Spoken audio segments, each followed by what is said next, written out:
I'm sure you guys have probably had a few of the same questions. No. We're going to mix it up and talk about drugs. None. Any homosexual experiences. Good. Have you ever killed anybody by mistake? That sounds good. Stuff like that. Are we on the air? I'm happy to answer this. Not by mistake. Okay. Ready to rock. A wonderful film, and I think it caught a lot of people by surprise just how successful this has been.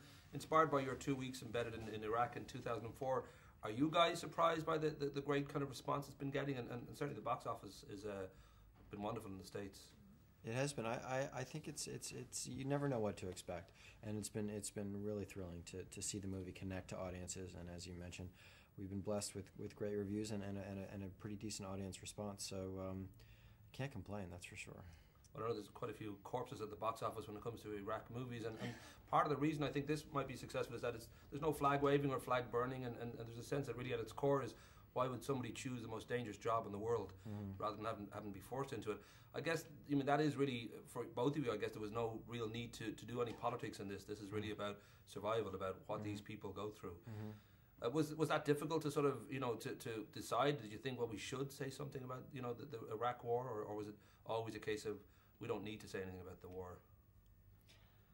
Well, I think kind of, I don't know, specificity is, and authenticity and realism kind of speaks volumes about this particular conflict. I mean, the conflict is somewhat abstracted, I think, to members of the general public, speaking for myself.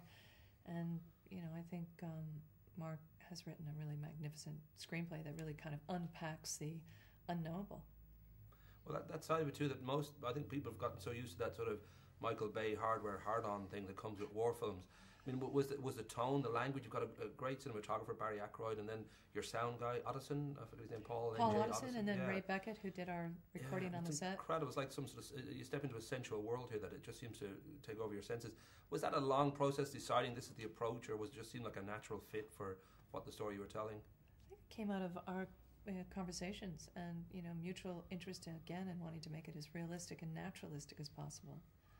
And Barry Ackroyd, the DP, the cinematographer, comes out of the world of documentaries originally, and he's been all over the planet, really, in some of the world's most dangerous places, actually, filming things that are difficult to film. So I think that helped add a level of the sense of immediacy that you're talking about. To when you actually see the movie, it feels like almost, it doesn't feel like a documentary, but it does have that same immediacy. You're not watching a Michael Bay movie, that's for sure. The notion too that I read the reviews, and I think there's only two people I've managed to find didn't like the film. One was Derek Ellie in Variety. He might have been on some sort of medication at the time. But also I read one British critic was annoyed about the fact that he felt there was propaganda here, that he felt that even though it was all beautifully done, and I'm guessing something like that would be the furthest thing from your minds, the idea that in any way you'd engaged in propaganda. I don't know whether you were aware of that kind of criticism. It doesn't bother me. I mean, anytime you can get 98% fresh on Rotten Tomatoes and be one of the most critically acclaimed movies of the last 5 years, I think you got to expect that you're going to take a few lumps along the way. But so that kind of stuff really doesn't bother me. I should ask you, I read, I don't know, that IMDb is incredibly unreliable, but it said that you're working together again for Tripple Frontier. Yes. I mean, is this, I don't know whether, I didn't know anything about that story. Is that going to be in a similar kind of vein? Are we dealing with I don't know what exactly the plot is? It's a kidnapping story with Derek Ely as the guy rock and roll. Needs to be rescued. We get that British critic in there as a hostage as well. It would be just a nice kind of fit. Yeah. But do you feel, especially when you've had a wonderful career and you're regarded as one of the great filmmakers, and I know that so many articles kind of bring up the woman thing, and they all try to diffuse that and say it's not anything to do with your gender, or just that you've made some wonderful films. But I'm thinking for you, Mark, even though you had success in the Valley of Elah, this must feel like a move up the food chain, that you've sort of made a real impact. Even though the other movie did make an impact, this one seems to have really broken through. I don't know if you feel that. You feel like you get better seats in restaurants, or if life's moved up? Unfortunately, no.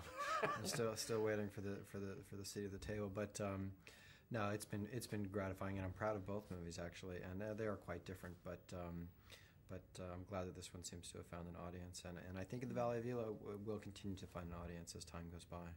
Beautiful. I'll be giving the friendly finger. Really nice to talk to both of you.